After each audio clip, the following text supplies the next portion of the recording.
തിരുവനന്തപുരത്ത് കവടിയാറിൽ സംഭവിച്ച അപകടത്തിലേക്കാണ് ഇനി നമ്മൾ പോകുന്നത്. തിരുവനന്തപുരം കവടിയാറിൽ അപകടമുണ്ടാക്കിയ കാർ ഓടിച്ചത് 77-കാരൻ കുറവൻകോണം സ്വദേശി മോഹൻ തോമസ് ഓടിച്ച വാഹനമാണ് വൻ അപകടത്തിനിടയാക്കിയത്. പാലക്കാട് സ്വദേശിനിയായ 24-കാരി നൌഷിക ഈ അപകടത്തിൽ കൊല്ലപ്പെട്ടു. ജ്യോതിഷ് ജനാർദ്ദനൻ ചേരുന്ന വിവരങ്ങളുമായി. ജ്യോതിഷ് പറയൂ.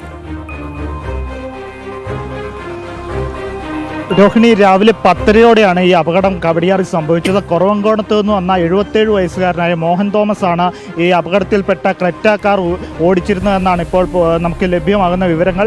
ഇത് അമിത വേഗത്തിലായിരുന്നു. ഈ കാർ പുതിയൊരു കാറാണ്, അമിത വേഗത്തിലാണ് ഓടിച്ചിരുന്നത്. അത് നിയന്ത്രണം വിട്ട് ഫുട്പാത്തിലേക്ക് പ്രവേശിക്കുകയും അതിലൂടെ നടന്നുപോയ ആളുകളെയാണ് ഇടിച്ചു തെറിപ്പിച്ചത്.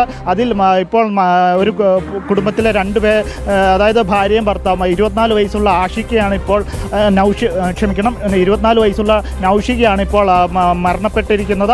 കൂടെ ഉണ്ടായിരുന്ന ഭർത്താവിനും സാരമായി പരിക്കേറ്റിട്ടുണ്ട്.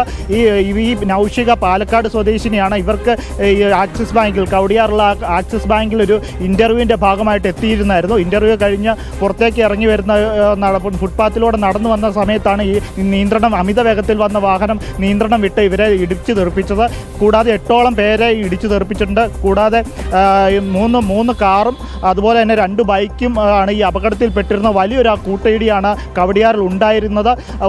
അതിനെ തുടർന്ന് ഇപ്പോൾ ഈ അപകടത്തിൽപ്പെട്ട ക്രെറ്റ കാർ പേരൂർക്കട പോലീസ് സ്റ്റേഷനിലേക്ക് മാറ്റിയിട്ടുണ്ട്. ഈ അപകടത്തിൽപ്പെട്ട 3 പേരിൽ ഈ പെൺകുട്ടി ഉൾപ്പെടെ 3 പേരെ SUT ആശുപത്രിയിൽ, ബാക്കി ഉള്ളവരെ മെഡിക്കൽ കോളേജ് ആശുപത്രിയിലുമാണ് ഇപ്പോൾ പ്രവേശിപ്പിച്ചിരിക്കുന്നത്. അതിൽ പെൺകുട്ടിയാണ് ഇപ്പോൾ മരണപ്പെട്ടിരിക്കുന്നത്. 24 വയസ്സ് മാത്രമേ ഉണ്ടായിരുന്നുള്ളൂ.